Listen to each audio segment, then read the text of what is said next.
ये कहानी 15 साल की डेवोरा नाम की एक लड़की के ऊपर आधारित है जो अपनी जरूरतों को पूरा करने और पैसा कमाने के लिए अलग अलग आदमियों के साथ घपाघप करती है। अब इसके बाद डेवोरा के साथ और क्या क्या होता है ये हम आज की इस एक्सप्लेनेशन में देखने वाले हैं। आज मैं जिस फिल्म को एक्सप्लेन करने वाला हूँ उसका नाम है बो और ये फिल्म 2010 में रिलीज हुई थी। मूवी की शुरुआत में हम 15 साल की डेवोरा और उसके बॉयफ्रेंड ठोकुमल को देखते हैं जो अपना स्कूल खत्म करके कहीं जा रहे होते हैं। वो दोनों जंगल में मंगल करने के लिए जाते हैं और वहाँ पहुँचते ही ठोकुमल बिना टाइम वेस्ट करे डेवोरा की ठुकाई करना शुरू कर देता है, पर तभी डेवोरा उसे रोक देती है और बोलती है कि अभी वो इसके लिए तैयार नहीं है। इसके बाद डेवोरा अपने घर पर आती है जहाँ पर उसकी मॉम उसे बताती है कि उन्हें जॉब से निकाल दिया गया है। डेवोरा अपनी मॉम और अपने छोटे भाई के साथ अपने नाना के घर पे रहती थी क्योंकि डेवोरा के डैड के जाने के बाद उनकी फाइनेंशियल कंडीशन बहुत ज्यादा खराब हो चुकी थी। डेवोरा की मॉम के पास उसको पॉकेट मनी तक देने के पैसे नहीं थे, जिस वजह से डेवोरा उन पर काफी गुस्सा करती है और इसी के चलते दोनों में बहस हो जाती है। डेवोरा काफी शौकीन लड़की थी जिसे अपने सभी शौक पूरे करने थे। फिर अगले दिन स्कूल में डेवोरा एक लड़की को देखती है जो किसी के साथ एक बहुत ही महंगी कार में स्कूल आई थी। वो लड़की बीड़ी जलाने के लिए सबसे लाइटर मांग रही होती है पर किसी के पास भी लाइटर नहीं होता। तभी डेवोरा भागकर उस लड़की के पास जाती है और उसे लाइटर देती है। फिर डेवोरा उस लड़की को बोलती है कि मैं भी तुम्हारे घर के पास ही रहती हूँ, पर वो लड़की डेवोरा की बातों को इग्नोर करती है और उसे थैंक्स बोलकर वहाँ से चली जाती है। नीचे डेवोरा का बॉयफ्रेंड उसका वेट कर रहा होता है पर डेवोरा को इससे घंटा फर्क नहीं पड़ता क्योंकि डेवोरा उस लड़की से काफी इंप्रेस हो गई थी और वो उससे दोस्ती करना चाहती थी ताकि वो उसी की जैसी लाइफस्टाइल जी सके। स्कूल खत्म होने के बाद डेवोरा अपने दोस्तों के साथ कुछ कपड़ों की शॉपिंग करने जाती है। वहाँ डेवोरा एक जीन्स ट्राई करती है जिसको देखकर उसकी दोस्त उसे बोलती है कि तू इसमें तो कतई जहर लग रही है, पर डेवोरा के पास उसको खरीदने के पैसे नहीं थे, इसलिए वो अपनी दोस्त को बोलती है कि उसे ये जीन्स पसंद नहीं आई। डेवोरा अपनी लाइफ से काफी परेशान थी क्योंकि उसकी उम्र की सभी लड़कियों के पास वो सब कुछ था जो वो चाहती थी, पर डेवोरा के पास कुछ भी नहीं। घर आकर डेवोरा देखती है कि उसके नाना सोए हुए हैं और वो चुपके से उनकी अलमारी में से $50 निकाल लेती है, पर फिर उसे ये पैसे थोड़े ज्यादा लगते हैं इसलिए वो उन $50 को रखकर सिर्फ $20 ही उठाती है। फिर जब डेवोरा घर से बाहर आती है तो वो देखती है कि वो स्कूल वाली लड़की जिसका नाम चिकनी चमेली था उसको उसके पेरेंट्स ने घर से बाहर निकाल दिया था। फिर वो दोनों एक पार्क में जाते हैं और वहाँ बैठकर बातें करने लगते हैं। फिर चिकनी चमेली डेवोरा से पूछती है कि क्या वो उसके साथ चलना चाहेगी, जिस पर डेवोरा उसे हाँ बोल देती है। इसके बाद वो दोनों एक क्लब में जाते हैं जहाँ पर डेवोरा को काफी अच्छा लगता है क्योंकि वो अपनी लाइफ में पहली बार क्लब आई थी। वो दोनों क्लब में भाई के गानों पर डांस कर रही होती हैं और फिर डेवोरा चिकनी चमेली को $20 देकर बोलती है कि तुम जाकर हम दोनों के लिए ड्रिंक्स ले आओ, पर चिकनी चमेली उसे बोलती है कि तुम ये पैसे अपने पास ही रखो और मैं हम दोनों के लिए ड्रिंक्स का फ्री में जुगाड़ करती हूँ। और वो सीधा बार काउंटर के पास जाकर वहाँ खड़े लड़कों को आंख मारती है और 2 गिलास ड्रिंक के ले आती है। ये देखकर डेवोरा उसे पूछती है कि तुमने ये कैसे किया, जिस पर चिकनी चमेली उसे बोलती है कि ये एक सीक्रेट है और फिर वो दोनों क्लब से निकल जाते हैं। रास्ते में डेवोरा उसे बोलती है कि मुझे वो सीक्रेट के बारे में जानना है, तो चिकनी चमेली उसे बताती है कि मैं एक ऐसी जगह पे काम करती हूँ जहाँ तुम्हें बहुत सारे लड़कों के साथ काम करना होगा और उनकी हर बात माननी होगी। डेवोरा उससे पूछते है कि क्या उनके साथ घपाघप भी करना होता है, जिस पर चिकनी चमेली उसे बोलती है कि ऐसा जरूरी नहीं है, पर अगर तुम्हें अपने मौत के कुएं में पानी भरवाना है तो तुम उनका पाइप अपने अंदर घुसा सकती हो। इसके साथ ही वो उसे ये भी बताती है कि इस काम में तुम्हें अपना एक यूनिक नेम रखना होगा और वो डेवोरा का नाम बो रख देती है। फिर अगले दिन डेवोरा पॉकेट मनी के लिए अपनी मॉम से $5 मांगती है, पर उसकी मॉम उसे मना कर देती है और बोलती है कि तुम पहले ही $20 ले चुकी हो। अब इस पर डेवोरा को काफी गुस्सा आ जाता है और वो गुस्से में चिकनी चमेली को फोन करती है और उसको बोलती है कि मुझे भी तुम्हारी तरह घपाघप वाला काम करना है जिससे मैं ढेर सारे पैसे कमाकर अपनी इच्छाएं पूरी कर सकूं।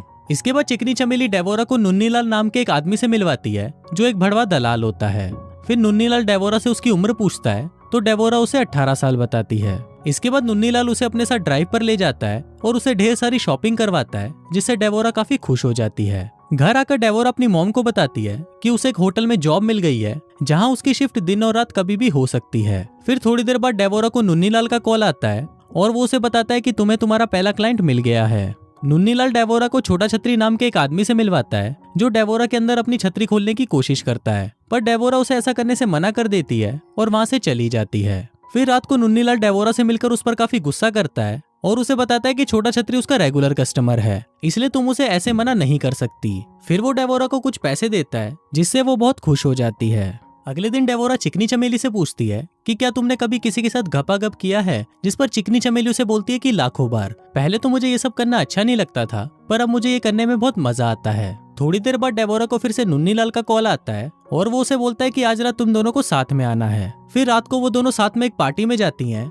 और वहाँ पर वो लड़कों के साथ पूरी रात घपाघप करती हैं। अगले दिन नुन्नीलाल डेबोरा को मैसेज करता है और बताता है कि तुम्हारा क्लाइंट तुम्हारा इंतजार कर रहा है, इसलिए तुम्हें अभी आना होगा। अब डेबोरा के पास और कोई ऑप्शन नहीं था, इसलिए वो अपने स्कूल में बीमारी का बहाना लगाकर वहाँ से चली जाती है। फिर क्लाइंट के पास पहुंचकर डेबोरा देखती है कि ये तो वही छोटा छतरी है जो उस रात अपनी छतरी खोल नहीं पाया था।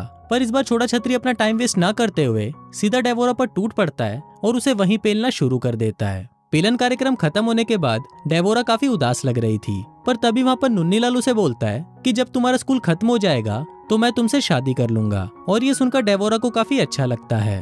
अब डेबोरा का डर खत्म हो चुका था और वो किसी के साथ भी घपाघप करने के लिए तैयार थी।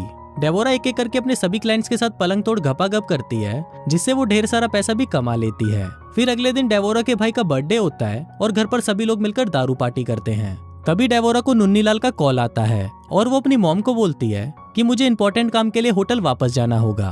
पर डेबोरा की मॉम उसे जाने से मना कर देती है, जिस पर डेबोरा उनसे झगड़ा करने लगती है और वहाँ से चली जाती है। इसके बाद वो सभी क्लब जाते हैं और वहाँ पर डांस करते हुए बोसड़ पप्पू नाम का एक आदमी डेबोरा के पास आता है और उसके साथ घपाघप करने की कोशिश करता है। पर डेबोरा उसे मना कर देती है और बोलती है कि अगर तुम मुझे $400 दोगे तो मैं तुम्हें जन्नत की सैर करवा दूंगी। अब वो आदमी $400 देने के लिए तैयार हो जाता है और फिर वो दोनों बाथरूम में जाकर घपाघप करने लगते हैं। वहाँ नुन्नीलाल भी ये सब देख रहा होता है और उसे ये देखकर बहुत बुरा लगता है और फिर वो बाद में बीच रास्ते में ही डेबोरा के साथ घपाघप करता है। अब इतनी खुदाई करवाने के बाद जब डेबोरा अपने घर पर आती है तो वो देखती है कि उसकी मॉम को वो सारे पैसे मिल गए हैं जो उसने अपनी खुदाई के काम से कमाए थे। उसकी मॉम उससे पूछती है कि ये सारे पैसे कहाँ से आए, तो डेबोरा उनको बताती है कि ये पैसे मैंने अपना खून पसीना और पानी बहाकर कमाए हैं। अब उसकी मॉम को ये सुनकर बहुत गुस्सा आता है और वो डेबोरा को घर से बाहर निकाल देती है। फिर डेबोरा नुन्नीलाल को फोन करने की कोशिश करती है, लेकिन उसका फोन स्विच ऑफ होता है। अब डेबोरा के पास और कोई ऑप्शन नहीं था, इसलिए वो सीधा छोटा छतरी के पास चली जाती है। पर तभी छोटा छतरी के घर पर पुलिस आ जाती है